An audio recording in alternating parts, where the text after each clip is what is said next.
Dr. Babasaheb Ambedkar, Open University.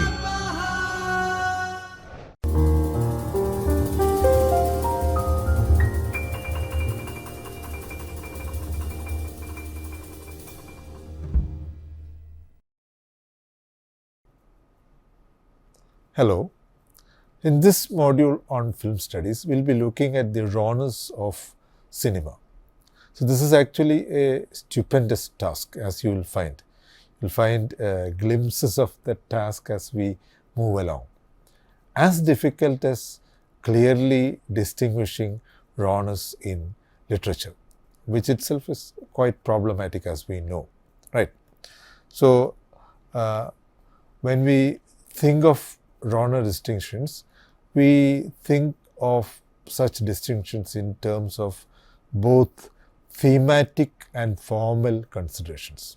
Okay, so can you identify a genre by its theme, or can you identify a genre with its formal characteristics, right?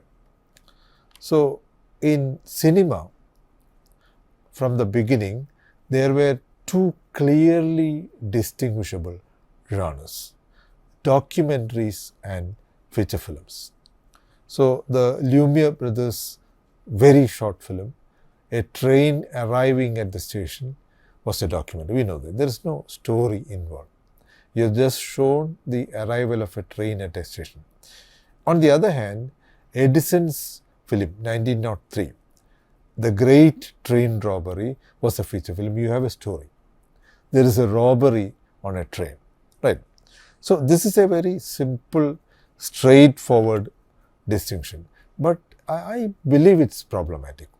For instance, this distinction seems to be based on the dichotomy of fact and fiction. Documentary represents facts and fiction, feature films represent fiction.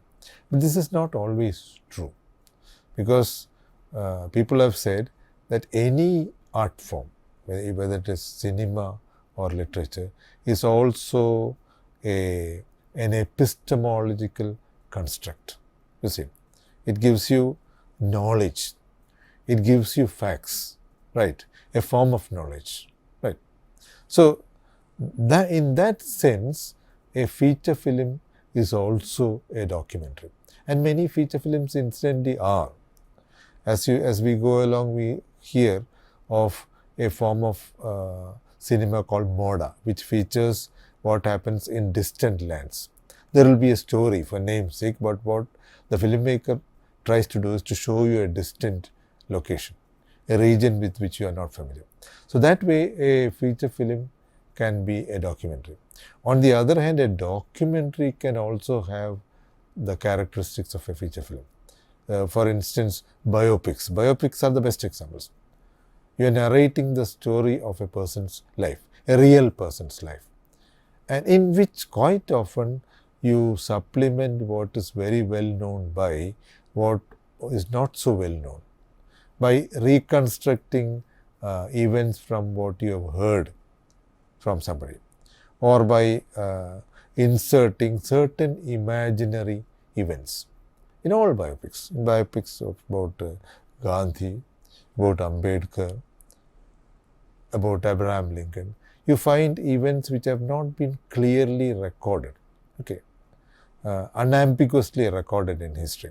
So as we see, this distinction, this primary distinction is itself problematic. Okay, now how are genres distinguished? You have certain conventions about the plot. What kind of plot is normally found in a particular genre of film? What kind of characters?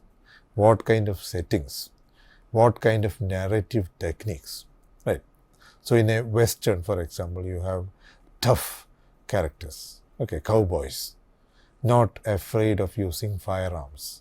Okay, you have people very carelessly dressed, not elaborately or sophisticated with sophisticated dresses, not at all. And you have genre distinctions on the basis of an intended audience.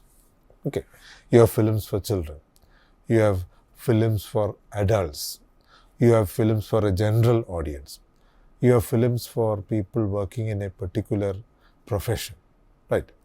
So this is another criterion. But again, as we find in films which we see every day, these distinctions need not be clear cut. The way you certify a film as for adults only, a certificate.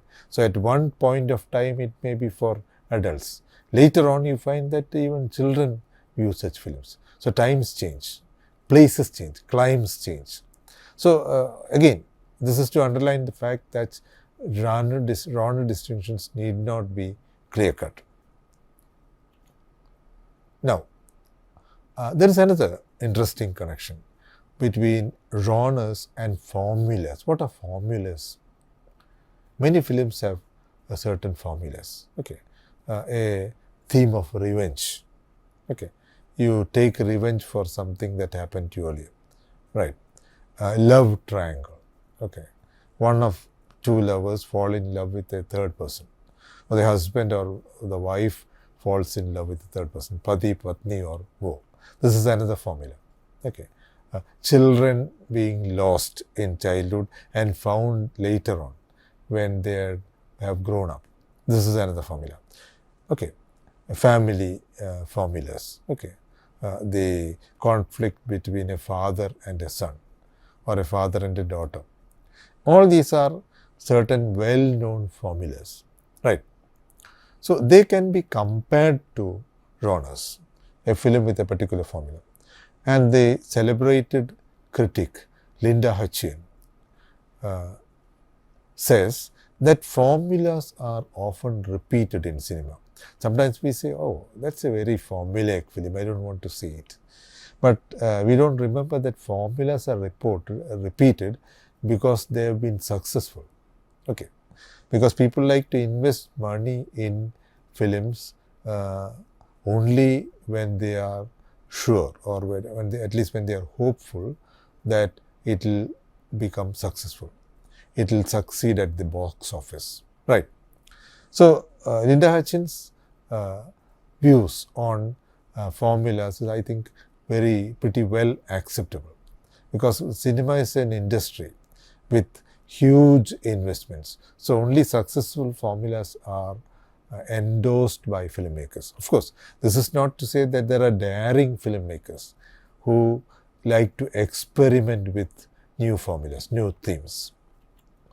Okay, now genre distinctions are peculiar to peculiar cultures. So I mentioned Western, a genre very popular in terms, even today. The way of life which is described in Western, which was described in Westerns, is no more.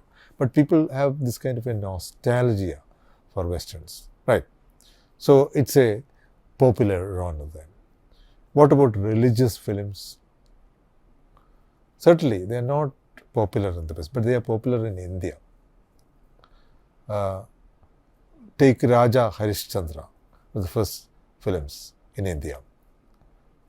That was a religious film. It had a religious thing. And all the hundreds of films that have come out in the last century, okay, dealing with a religious subject, okay, attracting viewers in their millions. So this is peculiar to India and probably some other cultures which have a very strong contingent of believers among the viewers, right? But this doesn't mean that genres cannot be exported, that you can't accept a genre from another culture. Or Sholay, Amitabh Bachchan, Dharmendra, Hema Malini starrer of 1975. That's in one sense a kind of outlaw film that we used to see in Hollywood. Okay, outlaws, people who are on the run, fugitives. Okay, fighting desperate battles for survival and success. Okay, probably Sholay has this element of such a Western or gangster film. Okay, films with ghosts, for example, horror films. It started in the West. Our concept of ghosts is different. What we think of how do ghosts come back to life or come to live with living people. Our concepts were different originally. But today we also produce horror films with ghosts on the analogy of films that you see in the West. Okay. Now, how are genre descriptions useful? Well, they are useful for viewers to select the films they want. Like your A-certified films. You have in OTT platforms short descriptions of films. Sometimes you read that it's a family drama. Sometimes you read that it's a thriller. Sometimes you read that it is a romantic comedy. So if you like romantic comedies, you can go for them. If you like thrillers, you can go for them. If you like family dramas, you can go for them.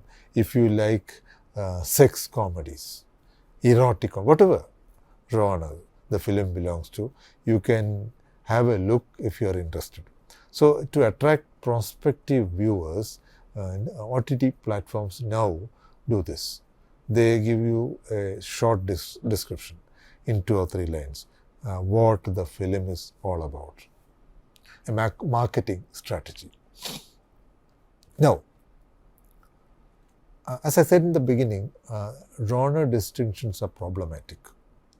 You can't really pin a particular characteristic to a film, and so that it comes under a particular genre. There are mixed genres. Okay, like the kind of mixed genres you found in Shakespearean drama. So till Shakespeare arrived on the scene, there were only comedies and tragedies. But you have tragicomedies in Shakespeare. A film in which the action is kind of sad, sorrowful in the middle, or in the beginning, from the beginning onwards, and it has a happy ending. Okay. Whereas in traditional classical drama, the play had to be either a comedy or a tragedy, right? Very serious if it's a tragedy. No comic action anywhere. Or if it's a comedy, it's full of fun. Nothing sad or tragic. So these genres were mixed by Shakespeare. So here in cinema we have what is called action comedy. Not just action, there is comedy somewhere. Romantic thriller. Family action drama. Right. So many other names in which you find this mixing of genres. And there is a proliferation of sub-genres, something like what we just saw.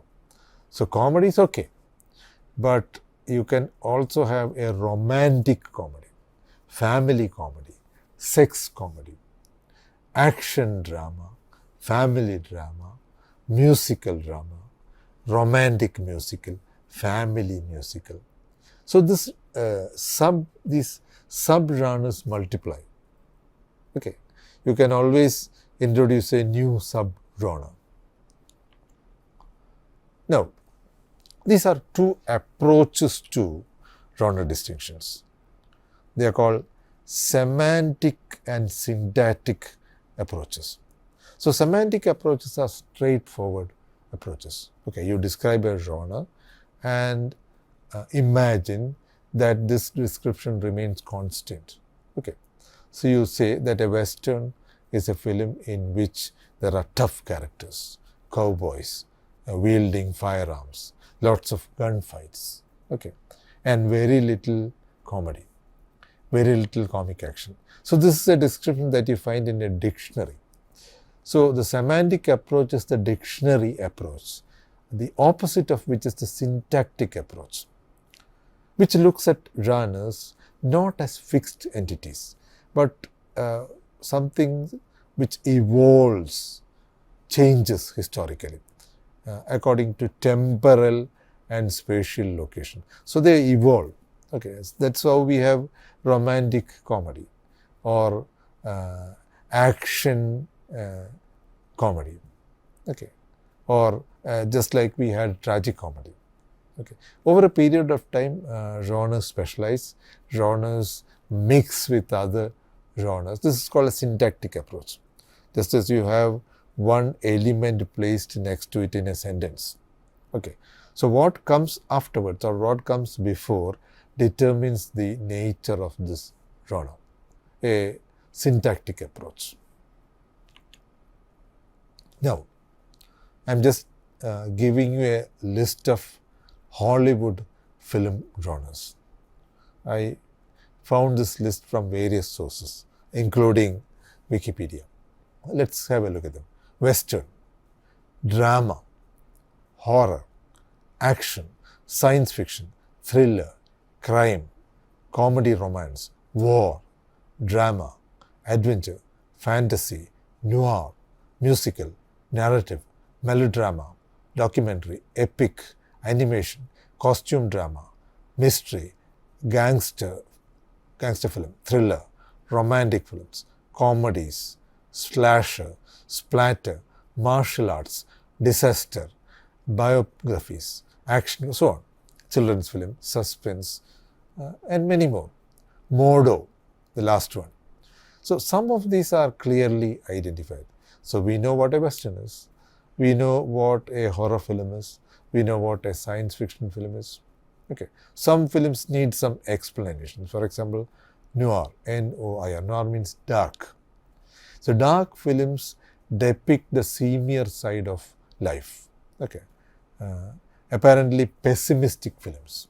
Okay. That society is in such a pathetic state. You don't expect improvements. You can only see things going from bad to worse.